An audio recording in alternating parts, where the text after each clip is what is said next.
بسم اللہ الرحمن الرحیم نحمدہ ونصلی ونسلم علی رسولہ الکریم اما بعد۔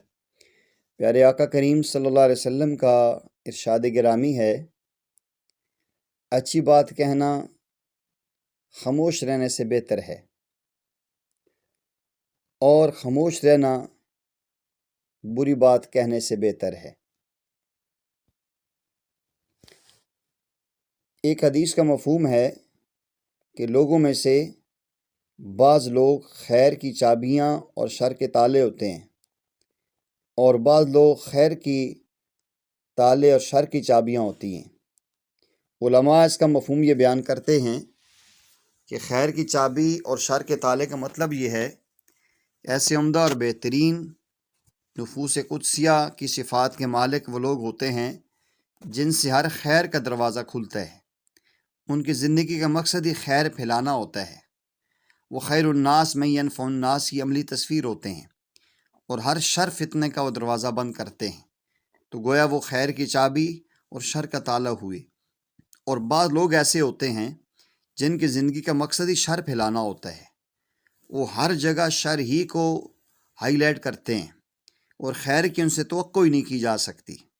تو اس لیے انسان کو چاہیے خیر کی چابی اور شر کا تالا بنے۔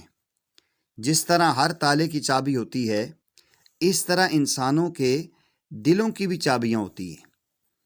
جب آپ کسی انسان کے مزاج اور اس کی طبیعت سے واقف ہو جائیں گے نا، تو اس کے دل کی چابی آپ کے ہاتھ میں ہوگی۔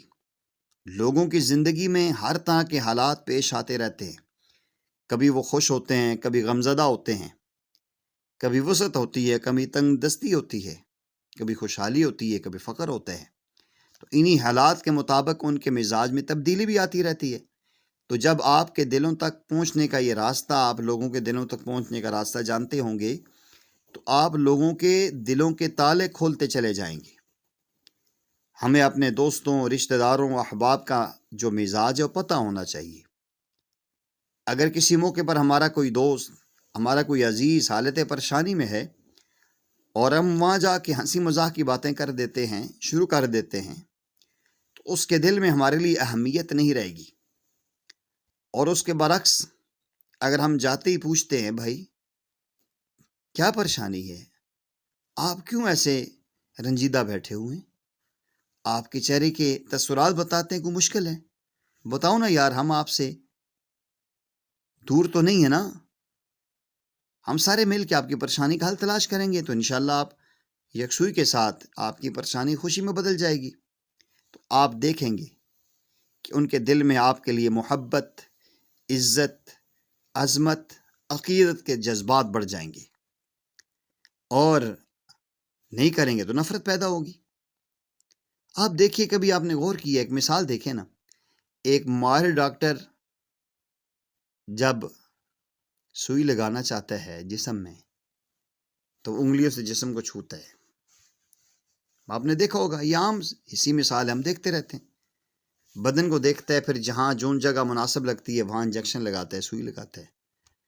یہ ایسی انداز میں کوئی اگر لیبارٹرین ہے، وہ آپ کا بلڈ ٹیسٹ کے لیے بلڈ لیتا ہے، تو وہ آپ کے بازو میں خون والی رگ کو تلاش کرتا ہے، جہاں اسے وہ نظر آتی ہے کہ یہاں سے خون آرام سے مل جائے گا، وہ وہاں سے سوئی لگا کے خون نکال لیتے ہیں۔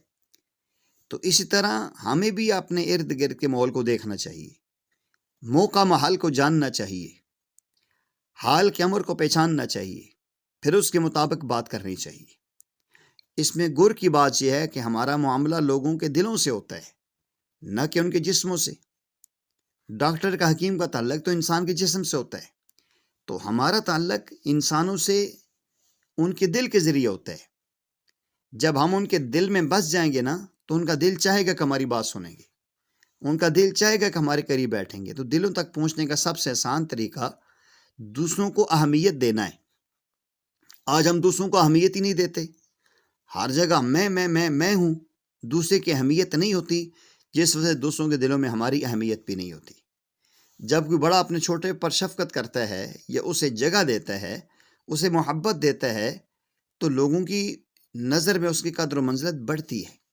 تو جب آپ لوگوں کی قدر و منزلت کریں گے، ان کا خیال رکھیں گے، ان کے جذبات احساسات سے واقف ہوں گے تو یقیناً آپ ان کے دل جیت لیں گے اور وہ بھی آپ سے محبت کرنے لگیں گے۔ اگر آپ نبی کریم صلی اللہ علیہ وسلم کے شمائل اور خصائل کا مطالعہ کریں تو آپ کو ہمیں یہ بات ضرور دیکھنے کو ملے گی کہ نبی پاک صلی اللہ علیہ وسلم کس طرح لوگوں کے دلوں کو مول لیا کرتے تھے۔ آپ جب بھی کسی سے مصافحہ فرماتے تو اس وقت تک اس سے ہاتھ نہیں چھوڑتے تھے جب تک دوسرا خود ہاتھ نہ چھوڑ لے، اور اس طرح جب کوئی شخص آپ سے بات کر رہا ہوتا تھا تو آپ صلی اللہ علیہ وسلم ہمتاً اس کی طرف متوجہ ہوتے تھے۔ تو دیکھیے آپ صلی اللہ علیہ وسلم کا طرز عمل کس طرح خوبصورتی اور نرالا ایک انداز پیش کر رہا ہے۔ آج ہم سنی انسنی کر لیتے ہیں، کسی کی بات کو اہمیت ہی نہیں دیتے، کسی کو اس قابل سمجھتے نہیں اس سے بات کریں، پھر بعد میں شکوہ ہوتا ہے یہ فلاں نے ہمیں ویلیو نہیں دی۔ تو بابا اگر ہم پیارے آقا صلی اللہ علیہ وسلم کی حدیث پہ عمل کریں، انزل الناس منازلہم، ہر انسان کو اس کے مرتبے اور مقام تک رکھے، لوگوں کو احساس دلائیے کہ آپ ان کے خیر خواہ ہیں، آپ ان کے ہمدرد ہیں، آپ انہیں نفع پہنچانا چاہتے ہیں، آپ کے ان کے ساتھ کوئی لالچ نہیں ہے، کوئی اغراض و مقاصد نہیں ہے۔ اگر آپ کے دل میں دوسروں کے لیے محبت کے جذبات ہیں تو آپ کسی سے مخلصانہ تعلق رکھتے ہیں تو یقین جانیے آپ کی محبت کا احساس ہوتے ہی وہ بھی آپ کے لیے پرخلوص اور محبت کے جذبات رکھے گا۔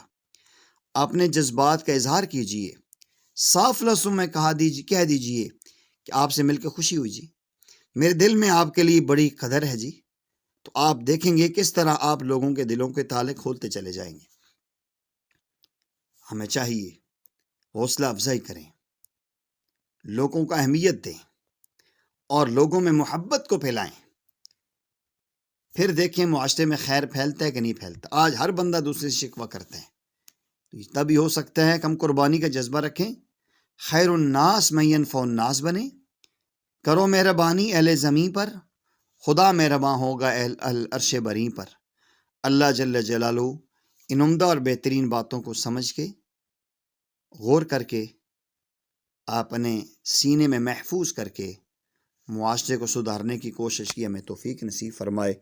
وآخر دعوانا ان الحمد للہ رب العالمین۔